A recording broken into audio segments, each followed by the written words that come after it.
Hello viewers, সবাইকে পৃথিবীর শুভেচ্ছা জানিয়ে শুরু করছি আজকের ভিডিও। আজকে আমার হাতে যে ওষুধটি দেখতে পাচ্ছেন, ওষুধটা হচ্ছে জিঙ্ক বি। এটা হচ্ছে এসকেপ কোম্পানির একটি ওষুধ। এটি হচ্ছে ভিটামিন প্রিপারেশন, এবং ভিটামিন প্রিপারেশন এর কিছু বিশেষ গুণাবলী রয়েছে, তার সম্পর্কে আমি বিস্তারিত আলোচনা করব।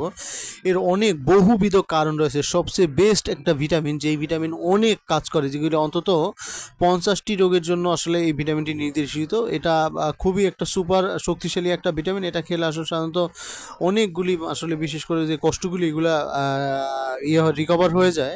এখন জানবো এর বিশেষ কিছু কাজ রয়েছে। বিশেষ করে হচ্ছে এটার মধ্যে যেই সব প্রিপারেশন রয়েছে, বিশেষ করে হচ্ছে ভিটামিন বি কমপ্লেক্সের কিছু প্রিপারেশন, এবং হচ্ছে জিঙ্ক রয়েছে, এবং এটা রয়েছে হচ্ছে রিবোফ্লাভিন, থায়াবিন এবং হচ্ছে নিকোটিন। এই ধরনের ঔষধগুলি কি কি কাজে ব্যবহার হয় তার সম্পর্কে আলোচনা করব। এখন হচ্ছে এটা রোগ প্রতিরোধ ক্ষমতা বাড়ায়। যাদের আসলে ঘন ঘন ঠান্ডা সর্দি কাশি ইনফেকশন হয়, তাদের ক্ষেত্রে এই ওষুধটা দেওয়া হয়। এবং হচ্ছে যাদের হচ্ছে প্রায়ই ঘা হয়, যেমন ঘা দেরিতে শুকায়, তাদের ক্ষেত্রে এই ওষুধটা দেওয়া হয়। এবং কারো কারো ক্ষেত্রে হচ্ছে ক্ষুধা মন্দা থাকে, যাদের একেবারে খাবারের গন্ধ পায় না, খাবারের ইয়েটা রুচিটা থাকে না, তাদের জন্য এই ওষুধটি দেওয়া হয়। এবং কারো কারো ক্ষেত্রে যে দুর্বল লাগে, সেই দুর্বল লাগার ক্ষেত্রে এই ওষুধটা দেওয়া হয় একটা করে 3বার। আসলে এটার ডোজ হচ্ছে প্রাপ্তবয়স্কদের ডোজ হচ্ছে বলে একটা করে 3বার খেতে হয়। আবার কারো কারো ক্ষেত্রে কেউ 2বার কোনো ডক্টর দিয়ে থাকেন।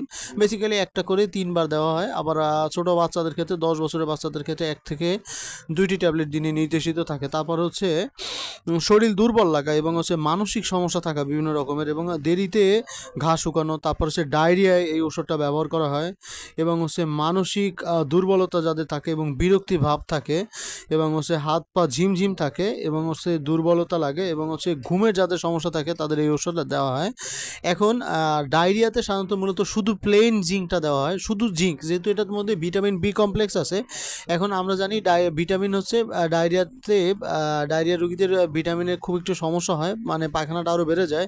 তাহলে আমরা যে ডায়রিয়া রোগীদের শুধু জিঙ্ক, প্লেন জিঙ্ক, যেটাতে শুধুমাত্র জিঙ্ক থাকে, ভিটামিন বি কমপ্লেক্স যেটাতে থাকে, সেই ট্যাবলেট কখনোই দেওয়া যাবে না ডায়রিয়া রোগীর ক্ষেত্রে। ডায়রিয়া রোগীর ক্ষেত্রে শুধুমাত্র জিঙ্ক ট্যাবলেট দিতে হবে। এবং এখন জানবো এর কিছু পার্শ্ব প্রতিক্রিয়া রয়েছে। যেহেতু এটা একটা ভিটামিন প্রিপারেশন, এটা খেলে সাধারণত বমি হতে পারে, বমি বমি ভাব হতে পারে, এবং হচ্ছে একটু পেটে অ্যাসিডিটি সমস্যা বেড়ে যেতে পারে, এবং কারো কারো ক্ষেত্রে পাতলা পায়খানা দেখা দিতে পারে। এখন এর সবাইকে অনেক অনেক ধন্যবাদ পুরো ভিডিওটি ধৈর্য ধরে দেখার জন্য। এবং আরও এরকম তথ্যবহুল অনেক ভিডিও পেতে আমাদের সাথে থাকুন, এবং চ্যানেলটি সাবস্ক্রাইব করে দিন, এবং একটা ভিডিওটি লাইক দিয়ে এবং ভিডিওটি একটি শেয়ার করে দিন। এবং আপনাদের যদি কোনো ঔষধ সম্পর্কে জানা থাকে, অবশ্যই কমেন্ট বক্সে জানাবেন। এবং কোনো ঔষধের রিভিউ যদি চান, তাহলে অবশ্যই জানাবেন। আমরা অতি দ্রুতই সেই ধরনের ভিডিও নিয়ে আমরা আপনাদের মাঝে হাজির হব। আপনাদের পাশে আমরা সর্বদা থাকতে চাই। ধন্যবাদ সবাইকে।